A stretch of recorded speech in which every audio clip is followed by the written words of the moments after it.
I'm Junior Buwan. And I'm Dave Mungkal. Today we'll take you on an amazing journey throughout space and time to discover the origin of elements. Have you ever wondered where everything comes from? The air we breathe, the gold we wear, and even our bodies. All of this came from the stars, so John explored everything from Big Bang.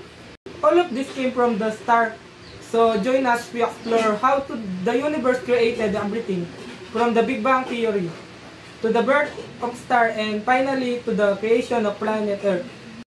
The beginning of everything, the Big Bang theory. Around 13.8 billion years ago, the universe began with a massive explosion known as the Big Bang. In the first few minutes, the universe was extremely hot and dense.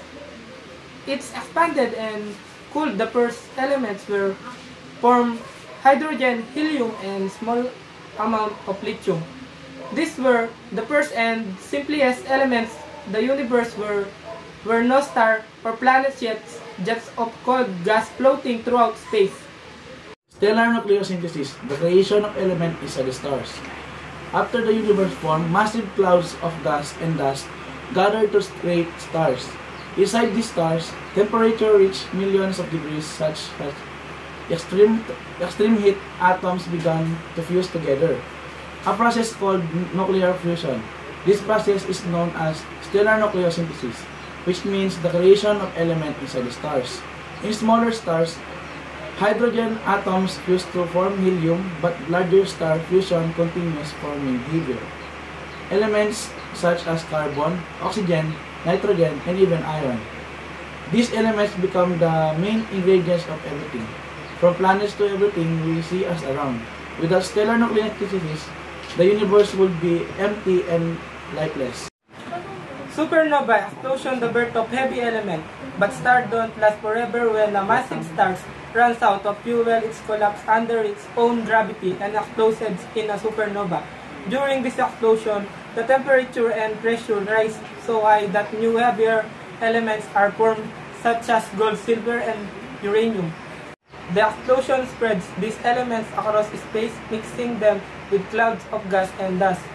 That's why scientists often say the iron in our blood and the gold in our jewelry were made in dying stars. Each supernova spreads new materials that will later form new stars, planets, and other celestial bodies. Transition elements beyond uranium. Now let's go even farther beyond uranium. Elements that have atomic numbers higher than 92 are called transition elements. These elements are not naturally stable and are created during supernova explosions or in laboratories through nuclear reaction. Example include neptunium, plutonium, and americium. Even though most of them are artificial, they show how powerful nuclear reaction can be both in stars and here on Earth. Transition elements prove that the creation of elements doesn't end. It continues in the stars and even through human discovery. And that's why the story of how the elements were formed throughout stellar nucleosynthesis, supernova explosion, and transition creation. Every element that exists, from the simplest hydrogen to the heaviest transition, began inside the heart of stars. So when you look at the night sky, remember that shining stars are not just light. They are the very reason we need everything around us exists. Thank you for watching our presentation of the origin of elements.